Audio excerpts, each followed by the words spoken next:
Authored by Arkady Savitsky via the Strategic Culture Foundation. While the world's attention is riveted on Syria, the US is significantly boosting its forces in Europe.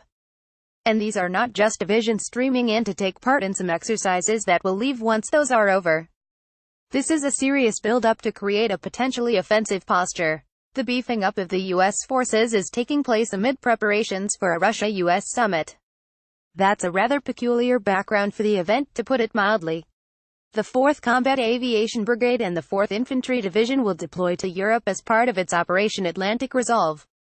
Based in Germany, the forces will participate in multiple exercises, most of which will be held very near the Russian border in Poland, Hungary, Romania, and the Baltic States.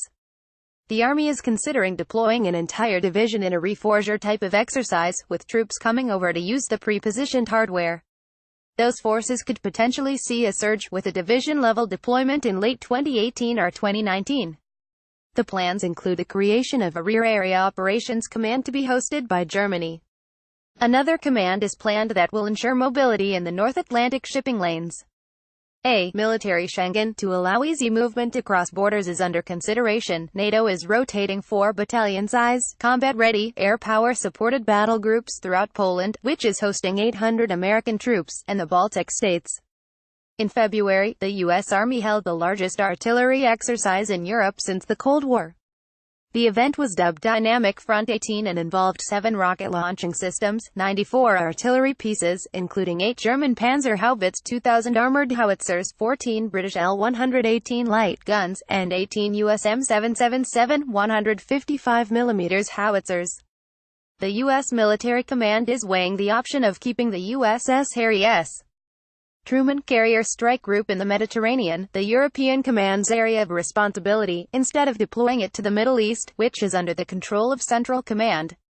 The group left Norfolk on April 11. This move would be intended to check Russia, freeing other American naval assets to carry out missions in the Baltic and the Black Sea. Defense Secretary Jim Mattis told the House Armed Services Committee on April 12 that he was studying the possibility of shaking up his department's employment of carrier groups. The rotational deployments have been increased from the traditional 6 to 10 months. A large number of U.S. ships are concentrated in the vicinity of Syria. Poland will host Anaconda 2018, the largest ever NATO military exercise, the scale of which is truly exceptional this year. It will involve about 100,000 troops, 5,000 vehicles, 150 aircraft, and 45 warships. The event was much smaller 2 years ago. The scenario is based on the premise of a surprise attack against Russia. Obviously, this huge force will be assembled for offensive, not defensive operations.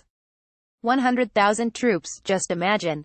This is the most flagrant violation of the NATO-Russia Founding Act, signed between NATO and Russia in 1997, which contains a passage about NATO refraining from the stationing of substantial combat forces. Meanwhile, around 3,600 American soldiers have landed in Jordan. They are participating in the 2-week U.S.-Jordanian exercise, Eager Lion, which kicked off on April 15.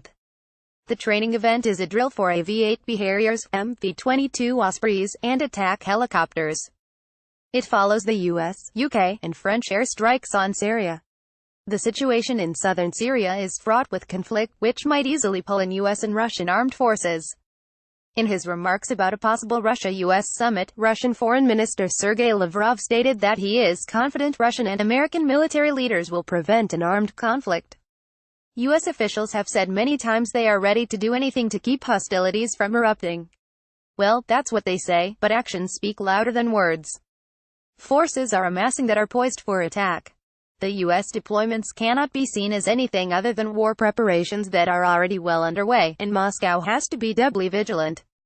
The two nations' leaders will have a host of urgent issues to discuss, but moving to tame the heightened tensions would be a step in the right direction.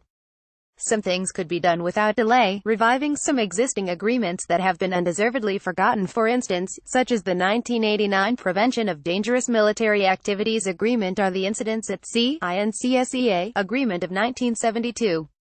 The INCSEA stood both parties in good stead, preventing a military clash between the Soviet and U.S. navies during the 1973 Yom Kippur War. It can do so again in the same region. Provocative military deployments in Europe are hardly the way to create a propitious environment for a summit. Nor do they enhance the security of the United States. But they are taking place, poisoning the atmosphere and creating a big problem.